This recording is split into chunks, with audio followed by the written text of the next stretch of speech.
चूमरी नवी नेजली, नव घड़ोर नवी चरी और ऊंची मेरी ओ राम, ऊंची मेरी लाल किवाड़ी राम, नवी नवी पेड़िया तेरी। यहाँ आ गई है, यहाँ क्या देख रहे हो, यहाँ आ गई है ऊंची वो यही देख रहे हैं। अरे यार नीचे आ गई। ऊंची मेरी ओ, चलिए एक अलंकार समझा देता हूँ, देखिए। ऊंची मेरी ओ राम, ऊंची मेरी लाल किवाड़ी। अब इसमें लाल किवाड़ी क्यों लिखा? अब मैं इसको शब्द बदल के गाता हूँ, मात्रा में कोई फर्क नहीं। ऊंची मेरी हरी किवाड़ी, लेकिन नहीं, ये अलंकार दोष हो जाएगा, क्योंकि प्रेम का रंग लाल है, इसलिए हरि किवाड़ी का सवाल ही नहीं है। हरि तो शोक का सूचक। ऊंची बाबू ने दाद दी इस बात पर, बंजारा ने यार मेरे तबियत खुश हो गई। ले देखिए एक ही तो आदमी यार जो अपनी पट्टी को लेकर घूमता मेले में। बाकी हम तो छिपा के आते हैं घर पे, ये साथ लाता नदी कोटड़ा के पाछे नवी ननदिनी साथ करी और नवी चूमरी नवी नेजली, नव गड़ोर नवी चरी और ऊंची मेरी लाल किवाड़ी राम, नवी नवी पेड़िया उतरी तो नवा पड़ोसी देखने लगा, देखो रसीला फिरी फिरी राम, नवा पड़ोसी देखने लगा, देखो डावड़ा फिरी फिरी और नवो छेवड़ो घूंघट, नवो छेवड़ो नवो बेवड़ो, मटके पर मटका, नवो छेवड़ो नवो बेवड़ो, नवा दर्द की दुखिया नवी नगरी में। एक दूसरे के कंधे मत मसलो, मैं समझा देता हूँ। ससुराल में पहली बार पानी भरने जाती, घूंघट में जा रही, ठोकर लगती है, दर्द होता है, विशेष वैसा कुछ नहीं बेटे जैसा तुम समझ रहे हो।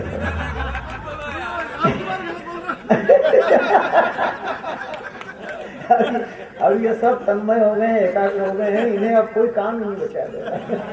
ऊंची मेरी लाल किवाड़ी राम, नवी नवी पेड़िया उतरी तो नवा पड़ोसी देखने लगा, देखे उड़ावड़ा फिरी फिरी और नवो छेवड़ो नवो बेवड़ो, नवा दर्द की दुखियारी राम, नवी नगरी में नवी गगरी ले पनगट्टी जईरी ओ पानियार। और ये छंद जो अब पढ़ रहा हूँ ये सबसे पहले लिखा था, इसका शिल्प बताता हूँ। सबसे पहले ये छंद लिखा था, बाकी 2 छंद आगे और 2 पीछे करके 5 छंदों का गीत बन गया। और इसकी व्यंजना क्या है? सौंदर्य का स्पर्श पाकर जड़ भी चेतन हो जाता है। चूड़ी में प्राण नहीं होता, बेजबान होती, शीशे की होती, धातु की होती, लाख की होती, कांच की होती, बेजबान होती, लेकिन जो ही गोरी कलाई पर आती है खनक करके एक दूसरे से बात करने लग जाती, बोलने लग जाती है। और चूड़ी अगर हमारी यहाँ टूट जाती है तो सुहागन ये नहीं कहती मेरी चूड़ी टूट गई, वो कहती चूड़ी बद गई, चूड़ी मुस्का गई, चूड़ी ने पान खा लिया, चूड़ी हंसने लगी है, चूड़ी मंगल हो गई। हमने धीरे से पूछा कि भाभी ऐसा क्यों बोलती हो? बोलो ना कि चूड़ी टूट गई। तो बोले तुम्हारे भैया की उम्र कम हो जाती है, सुहाग का व्रत करती है, आपके यहाँ भी करती, मेरे यहाँ भी करती, वो बेचारी व्रत करती है। हमने पूछा क्यों? बोले तुम्हारा भैया स्वस्थ है। आज तक मेरे पल्ले नहीं पड़ी कि गाय भूखी रहेगी तो सांड तगड़ा कैसे हो जाएगा, लेकिन होता है ये चीज मुझे क्या तो। और एक बात कहूँ, यहाँ बहनें अब नहीं है, लेकिन घर जाकर के अपनी बहुओं से, अपनी बेटियों से, अपने जो भी आपके पास आसपास में माँ बहनें, उनसे कहना कि पति सारे संसार में पाया जाता है। मैंने अमेरिका में कहा, इसलिए यहाँ भी कह रहा हूँ, पति सारे संसार में मिलता है, शोहर दुनिया भर में मिल जाएगा, हस्बैंड हर गली में मिल जाएगा, लेकिन सुहाग केवल भारत में मिलता है। सुहाग भारत के बाहर कहीं नहीं मिलता है। नवी उमरिया नवी, इस छंद को सुनो। नवी उमरिया नवी डगरिया, नवा पिया की नवी प्यारी राम, नवी नगरी में नवी गगरी ले पनघट जईरी ओ पानियार। देखिए इस छंद को कि नवी चूड़िया ओ राम, वो भी नहीं है ना, नवी चूड़िया जरा जरा सी तड़की तड़की लागे और रात चूड़ी के मुंह हो गए तड़क गई। नवी चूड़िया जरा जरा सी तड़की तड़की लागे और रात नवी नवी राता की नवी नवी बाता चूड़िया के मुख से सुन लो आज। नवी नवी राता की नवी नवी बाता चूड़िया के मुख से सुन लो आज। और गौर करें यहाँ तक तो कालिदास बोलता है इस पंक्ति में कि नवी नवी लाजो राम, ये कालिदास बोल रहा है। नवी नवी लाजो मारा लाज से देखो रे लाज ने आईरी लाज आगे बैरागी। नवी नवी लाजो मारा रे लाज थी देखो रे लाज ने आईरी लाज। अंग अंग रस में मदमातो जाने मूल पर चढ़ गयो ब्याज। अंग अंग रस में मदमातो जाने मूल पर चढ़ गयो ब्याज। चाल पसीना करेला रंगीला, पसीना भी नया और रंगीन गुरु ऐसा पहले नहीं आता था। चाल पसीना करेला रंगीला राम रस और रंग की पिचकारी राम। नवी नगरी में नवी गगरी ले पनगट जईरी ओ पानिया। और चली तो समस्या देखें शायद यहाँ दाद मिले जो कमर कंदोरो, ये भी जड़ होता है कंदोरा चांदी का, और इसके भीतर जो श्रृंखलाएं पड़ती कड़ियां उनको सुनार कहता है कि मकोड़ा आई। अब जब मकोड़ा तो एक एक मकोड़े के 10-10 पांव 12-12 पांव चलना चाहिए उसमें। यो कमर कंदोरो आ गया वे राम घड़ी घड़ी वा सरकावे और चोलियन बोली बोली में नहीं केणो की जावे। चोलियन बोली बोली में नहीं केणो की जावे। और उड़े रे ओढ़नी लिपटे रे लेंगो पग ये में पड़ता जा, पांव सीधे नहीं पड़ते, पग ये में पड़ता जावे। बिछिया के सागे पग्गा की में, अरे दुष्टों सुन लो रे सुन लो क्यों एक दूसरे पर ये सब, इससे तुम्हें कोई लाभ नहीं मिलने वाला है। ये जो तुम सांकेतिक भाष्य कर रहे हो ना तो मैं समझ रहा हूँ सारी बात को। कमर ओम जी अब ये बिल्कुल शुद्ध रूप में मक्खन बचा है, मट्ठा मट्ठा गई।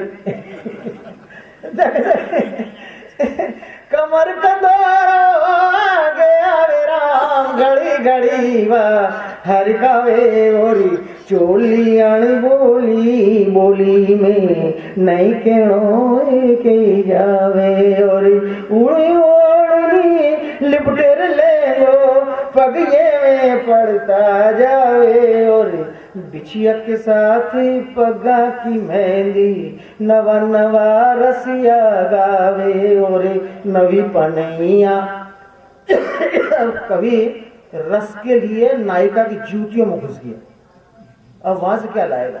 और इसी पंक्ति पर मुझे आपकी सराहना चाहिए कि नवी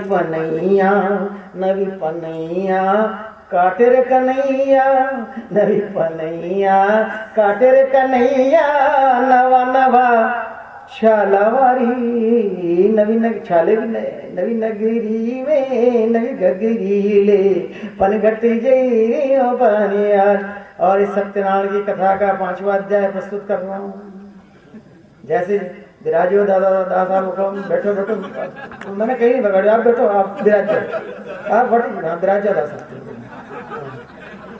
आपकी बड़ी मूछा और आदमी यहाँ सामने विराज नहीं सुने। जैसे जैसे पनघट पास आता है उसका जी धक धक करता है क्योंकि उसका प्रीतम वहां पहले बैलों को पानी पिला। मेरा ध्यान टूट जाता है, बैठ जाइए बस, और कोई बात नहीं कि। और इस दृश्य को देख करके जहां दोनों मिलते हैं पति पत्नी पनघट पर, तो इस दृश्य का असर कुंवारी सहेलियों पर क्या पड़ता है और शादीशुदा पर क्या पड़ता है। जो जितना कच्चा रंग उतना पक्का दे, जितना पक्का उतना रंग कच्चा। कि दग दग ही वळो राम दग दग ही वळो कर घटीलो जो पन घट मेरे आयो कंत पिलाई से पनघट पर बल ध्याने पानी पैरो रे मीठो जोग मिलायो राम जी मीठो जोग मिलायो राम जी पापी पपैयो यूं गईरो गेलो दे दो कंत कामिनी सूरज आथमणे जइरो तो परणी सहेलियां पड़ी गुलाबी परणी सहेलियां पड़ी गुलाबी लाल लाल पड़गी कुंवारी नवी नगरी में नवी गगरी ले पनघट जयरी ओ पानिया रे राम नवी उमरिया नवी डगरिया नवा पिया की नवी प्यारी राम नवी नगरी में नवी गगरी ले पनघट जयरी ओ पानिया। अब देखिए ये मैंने आपकी इच्छा पूरी कर दी आपका अरे यार वो भूल जाया माफ कर देना मुझे क्षमा कर देना उनसे कह देना यार कितनी कविताएं जिंदगी हो गई नहीं मैं भूल गया बैठो। अब जो मैं अपनी मेरी मन की कविता नवीन के कहने से जो लोग अब जा रहे हैं मैं उनसे कोई समझौता नहीं करूंगा कोई कॉम्प्रोमाइज नहीं इस कविता में मैं कोई कॉम्प्रोमाइज नहीं करता हूँ बैठ जाओ। ये एक मेरी कविता जिसके लिए नवीन ने मुझसे कहा है मैं थोड़ा सा इसके ऊपर बैठ यार भगवान ने नगर पालिका को कैंप आउट तो हमने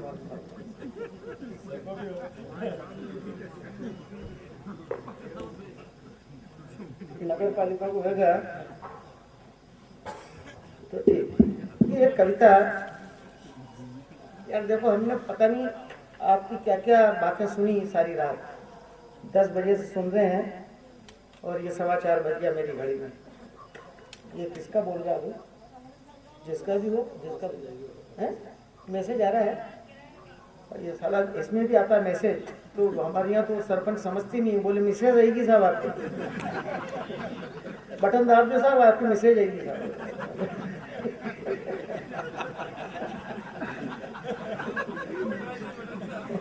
क्या क्या सुनना पड़ रहा है इस देश में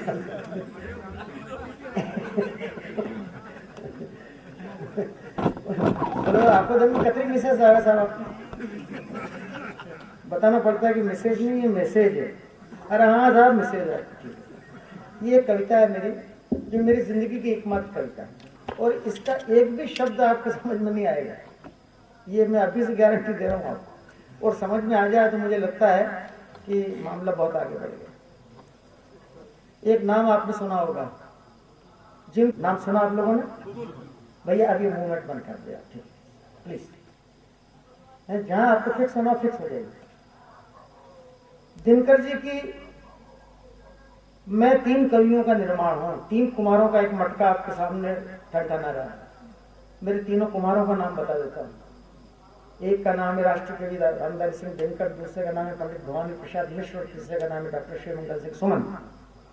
ये 3 कवि अगर इस त्रिभुज के भीतर से आप मुझे निकाल लेंगे या इस त्रिभुज को हटा देंगे तो वैराग्य शून्य हो जाएगा कुछ नहीं। और आज मुझ पर 4थी PhD हो रही है इसलिए इस कविता को पढ़ना अपना धर्म समझता हूँ। मंच पर होता हूँ तो मर्यादा का पूरा निर्वाह करता हूँ सबको सुनता हूँ समझता हूँ। एक कविता 1000 बार भी सुन ली हो तो उसको नए सिरे से सुनता हूँ। ये मेरा चरित्र है ये सब जानते हैं मेरे मित्र लोग जितने हैं। और जब मंच पर आपस में कवि लोग चपर चपर करते हैं तो मुझे ऐसा लगता है कि मैं कहाँ आ गया ये क्या हो गया इस पीढ़ी दूसरे को सुनते ही नहीं अपने सिवा मजाक नहीं करता मैं दूसरे को सुनना अपमान समझना है ठीक है यार मुझे सुनो अरे यार मुझे क्या सुना सबको सुनो है इस बगीचे में इतने फूल नहीं होंगे तो कौन बुलाएगा यार कोई नहीं आएगा आपके बगीचे में ये बगीचा है हरा भरा है सब सुनो। तो दिनकर जी सन उनकी 2 पंक्तियों तो आपके यहाँ भी आई थी। दिनकर जी तो यहाँ कभी नहीं आए लेकिन 2 पंक्तियां यहाँ पर भी आई सन 77 में सिंहासन खाली करो की जनता थी शायद आपको याद होगा। ये कविता दिनकर जी की 77 में काम में आई लेकिन लिखी कब थी सन 50 में। संविधान का स्वागत करते हुए दिनकर ने सिंहासन खाली करो कि जनता आती। और जब पूछा कि अगली पंक्ति कौन सी है, जिनने इसका उपयोग किया उनसे पूछा अगली पंक्ति कौन सी, बोले वो तो मालूम है। नगर पालिका का घर बना रहता है जिसके एक तरफ लिखा रहता पुरुष, एक तरफ लिखा रहता महिला, उसके बीच में कम वक्तों ने लिखी सिंहासन खाली करोगे जनता। 77 में मैंने उनसे पूछा, मैंने कहा दुष्टों मेरे बाप की पंक्ति यहाँ क्यों लिख दी? तो बोले कि भीतर जाएगा या जाएगी, आएगा या आएगी, तो पढ़ेगी और कम से कम एक वोट का फर्क पड़ेगा। तो मुझे लगा कि राजनीति जब नीचे गिरती है तो साहित्य को वहां तक पहुंचा देती है, लेकिन फिर मैं ये भी कह सकता हूं कि जब साहित्य वहां पहुंच जाता है तो राजनीति को बदल देता है। एक ही पंक्ति ने देश में समूचा वातावरण बदल दिया, सिंहासन खाली करोगे जनता आती। मैं तो 77 का चुनाव लड़ा नहीं था, तो हुआ क्या, दिनकर जी सन 74 तक हमारे बीच में थे। अंतिम कवि सम्मेलन दिनकर जी ने डीसीएम का पढ़ा और मैं भी मंच पर था, गोपाल प्रसाद व्यास संचालन कर रहे थे। कवि सम्मेलन खत्म हुआ करीब 1:30-2 बजे। तो मैंने उनसे पूछा, मैंने कहा दादा क्या प्रोग्राम? बोले तिरुपति जा रहा हूं। तो मैंने पूछा, मैंने कहा तिरुपति साहब मेरे लिए क्या लाओगे? बोले कुछ नहीं लाऊंगा। मुझे लगा कि सहज बात। व्यास जी ने पूछा कि मेरे लिए क्या लाओगे? बोले गोपाल तुम्हारे लिए भी कुछ नहीं लाऊंगा। तब तक उनकी नातिन सामने आ गई, शोभा जी की बेटी, पंडित शिव सागर मिश्र की लड़की। उन्होंने कहा नाना मेरे लिए क्या लाओगे तिरुपति से? तो उन्होंने कहा तेरे लिए भी कुछ नहीं लाऊंगा। तो व्यास जी ने कहा कि दिनकर अजीब बात है, 3 पीढ़ियां तुमसे पूछ रही है कि क्या लाओगे तिरुपति से और तुम तीनों को मना करते हो, क्या लेने जा रहे हो दिन वहां पर तिरुपति? तो दिनकर जी थोड़े से विगलित हो गए और विगलित होकर उन्होंने कहा कि गोपाल ये देश अब जीने के योग्य नहीं रहा है, मैं तिरुपति में भगवान वेंकटेश विष्णु बालाजी से मृत्यु लेने जा रहा हूं, मरने जा रहा हूं। सुनकर के हक्के बक्के रहे। हमने कहा कैसा बोलते था? उसके बाद गए दिनकर तिरुपति जाकर के उन्होंने कम से कम 2 घंटे उस बरामदे में, यदि आप बालाजी तिरुपति का किसी ने दर्शन किया, जहाँ हुंडी बंदी रहती है उसके पास बरामदा है, उस बरामदे में खड़े होकर के 2 घंटे कविताएं पढ़ी। कविताएं पढ़ करके उस मूर्ति से कहा कि तू दुनिया का विधाता है, मैं हिंदी का विधाता हूं। मैंने 2 घंटे तेरे सामने काव्य पाठ किया, अल्लाह मेरा पारिश्रमिक मुझे मृत्यु दे दे, मैं मरना चाहता हूं। मूर्ति क्या बोलती? उन्होंने अपने मित्रों से कहा चलो ये पत्थर नहीं पिघलेगा, मरीना बीच पर जाते हैं। तब मद्रास था, आजकल चेन्नई है। मद्रास जाते हैं, 2 घंटे समुद्र के सामने कविताएं पढ़ते हैं। समुद्र से कहते हैं अधिराज तू क्या गरज रहा है? मैं गरजता हूं, सुन मुझे। 2 घंटे वहां कविताएं पढ़ते हैं, थक जाते हैं, चूर चूर हो जाते हैं। समुद्र से कहते हैं उदधिराज 2 घंटे तूने कविता सुनी, 2 घंटे तेरे दामाद विष्णु ने कविता सुनी, दोनों ससुर दामाद मिलकर के हमको हमारा पारिश्रमिक दे दो, हम मृत्यु चाहते हैं, हमको दुनिया से उठा लो, भारत में हम जीना नहीं चाहते। और चंद्रा स्वामी की गोद गवाह है गोविंदा साहब के गेस्ट हाउस में, उसी रात को दिनकर जी का निधन हो गया। ये कहानी सत्य है। दूसरे दिन अखबारों में समाचार बना के दिनकर नहीं गए, हमको विश्वास नहीं हुआ। जब उनका शव पेटी में बंद करके लाया गया दिल्ली में, तो लोगों ने कहा कि मुंह खोल के दिखाओ ये पेटी। खोल नहीं सकते थे पेटी को, लोग फूल चढ़ा करके नहीं आए, फेंक करके आ गए। उन्होंने कहा इसमें दिनकर हो ही नहीं सकता, दिनकर मर ही नहीं सकता, चाहे जो हो जाए। उनका शव सिमरिया गंगा के किनारे उनके जन्म स्थान पर ले जाया गया। हम उनको कंधा नहीं दे पाए। और दिनकर की परंपरा में आज भारत में कोई कवि नहीं है, मुझे कहने में कोई संकोच नहीं। आज दिनकर के बाद हमारे पास में कोई उस तेवर का, उस रक्त का कोई कवि नहीं है जो समय को इतनी शोणित की धारा के साथ में स्थापित कर दे और अपने साथ प्रवाह में बहा लेके चला जाए। दिनकर अकेले पड़ गए इस मामले में। दिनकर का मतलब सूरज पैदा तो हुए बिहार में सिमरिया गंगा के किनारे, लेकिन सूरज जिसे कहते हैं कि कभी कभी सूर्यास्त करने की बात होती है। अगर वो बंबई में जाते हैं तो शायद मुझे लगता है कि पश्चिम में सूर्यास्त हुआ है, लेकिन नहीं, जहां हिंदी का अंधेरा था तमिलनाडु में, वहां पर उनका निधन होता है। तब फिर ये कविता बनती है, हम दिनकर के वंशज हैं, हम सब लोग, कैसी भी हमारी कलमें हों। कविता का शीर्षक है वंशज का वक्तव्य दिनकर के प्रति। इसमें 3 अलंकार हैं। हिंदी के विद्यार्थी यदि अलंकारों का रस लेना चाहें तो 3 अलंकार हैं, उल्लेख, संदेश, स्मरण, 3 अलंकार। आप कृपा करें, जहाँ समझ में आ जाए वहाँ पर सराहना करें। बहुत बहुत धन्यवाद। आइए एक बार मनी मन दिनकर को प्रणाम करें। मैं ये नहीं कहूँगा कि आप ताली बजाएं, लेकिन यदि आपके कोई सिसकी निकल आए, कभी हिचकी निकल आए, तो जरूर उसको रोकिएगा मत। ये मेरा सच्चा पारिश्रमिक होगा। मैं आपको बहुत बधाई देता हूँ। कभी संबंधित धन्यवाद पढ़ता हूँ। क्या कहा, संदेश शुरू करना। और थोड़ा इधर आ जाए, थोड़ा और इधर आ जाए, इधर आ जाए थोड़ा सा मुझे नजर आ जाए। और कोई बात नहीं, ये श्रोता शुरू में यहाँ होते, वहाँ नहीं होते, यहाँ होते तो ये कभी संबंध ऐसे ही बनता है शुरू से ही। लेकिन क्या करें, आपने भी गुलाब के फूलों को धतूरे के पेट में बोल दिया था। क्या इधर वाले नहीं, चलो ठीक है, जिधर वाले भी, लेकिन चलो अच्छा। ये कांटे भी लगते रहे, लेकिन यार गुलाब में आनंद तो आता है, मजा तो आता है, कलेजे से लगता है यहाँ। चलिए आइए, वंशज का वक्तव्य दिनकर के प्रति सबकी तरफ से, मेरी अकेले की तरफ से, उसमें अनिता भी है और ये व्यंजना भी और सब लोग शामिल हैं। सब क्या कहा कि दिनकर डूब गया दक्षिण के दूर दिशांचल में। क्या कहा कि बैठ जाइए। क्या कहा कि दिनकर डूब गया दक्षिण के दूर दिशांचल में। क्या कहा कि गंगा समा गई रामेश्वर की तीरथ जल में। आप दाद दे सकते हैं। क्या कहा कि दिनकर डूब गया दक्षिण के दूर दिशांचल में। क्या कहा कि गंगा समा गई रामेश्वर की तीरथ जल में। क्या कहा कि नगपति नमित हुआ तिरुपति के धनी पहाड़ों पर। क्या कहा भाषा देखें। क्या कहा कि नगपति नमित हुआ तिरुपति के धनी पहाड़ों पर। क्या कहा कि उत्तर ठिठक गया दक्षिण के ढोल नगाड़ों पर। वह दिव्य भार कैसे थे दिनकर, वह दिव्य भार उन्नत ललाट जिस पर दिखता था सूर्य बिंदु। शब्द चित्र है दिनकर का, उल्लेख है, अलंकार। ऐसा लगता था जैसे टीका लगाते थे चंदन का, तो लगता था कि सूरज ने माथे पर फिर सूरज लगा दिया। वह दिव्य भाल उन्नत ललाट जिस पर दिखता था सूर्य बिंदु। वह धवल वेश्व स्कंद वस्त्र जिसमें लिपटा था अमल इंदु। सुग्रीव शीश वे वृषभ स्कंद, वह चट्टानों सा वक्ष प्रांत। वह चलता फिरता हवन कुंड, वह हिंदी का अद्भुत निशान। वहीं से हिंदी का सदर। वह दिव्य भार उन्नत लाट जिस पर दिखता था सूर्य बिंदु। वह धवल वेश्व स्कंद वस्त्र जिसमें लिपटा था अमल इंदु। सुग्रीव शीश वे वृषभ स्कंद, वह चट्टानों सा वक्ष प्रांत। वह चलता फिरता हवन कुंड, वह हिंदी का अद्भुत निशान। वे रक्त रचे जलते लोचन, वह भैरव स्वर, वह महाघोष, वे प्रबल प्रकंपित पुष्ट ओष्ठ, वह अपनी वय का मुखर रोष। गौर करें, वह धड़क धड़क सा पदाघात। चलते थे दिनकर तो लगता था शार्दूल चल रहा है।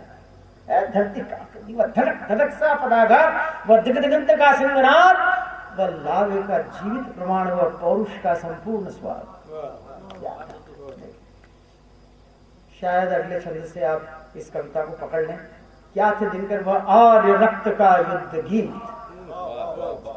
आजादी के बाद भारत 4 युद्ध लड़ा है, लेकिन एक भी युद्ध गीत उसके पास नहीं। क्षमा करना, आज भी हम युद्ध गीत उसको कहते हैं कि हाथ में जो ही बंदूक आए सिपाही के मुंह से जो फूटे, वो होता है युद्ध गीत। आज भी हम वंदे मातरम से अपना काम चला है, एक भी युद्ध गीत हम नहीं लिख पाए। इसलिए अर्ज कर रहा हूं, वह आर्य रक्त का युद्ध गीत, वह बड़वा नल का छंदपूत, वह दावा नल का रूपांतर, वह महामन्यु का रक्तदूत, वह तप्त रुधिर का भाग्यलेख, वह वन्य वलय पावक प्रपात, वह नीलकंठ का आक्रोश, वह पुण्य प्रलय का चक्रवात, वह रण मंत्रों का जन्म लग्न, वह प्रगति काल का शिलान्यास। वह रण मंत्रों का जन्म लग्न क्या प्रगति काल वहीं से शुरू होता है। वह रण मंत्रों का जन्म लग्न, वह प्रगति काल का शिलान्यास, वह आह्वानों का महाकाव्य, वह रवि शशि दोनों का प्रकाश। उर्वशी और कुरुक्षेत्र एक जैसे लिख दे, हम 2 कविताएं एक जैसे लिख पाते, इसलिए अर्ज की।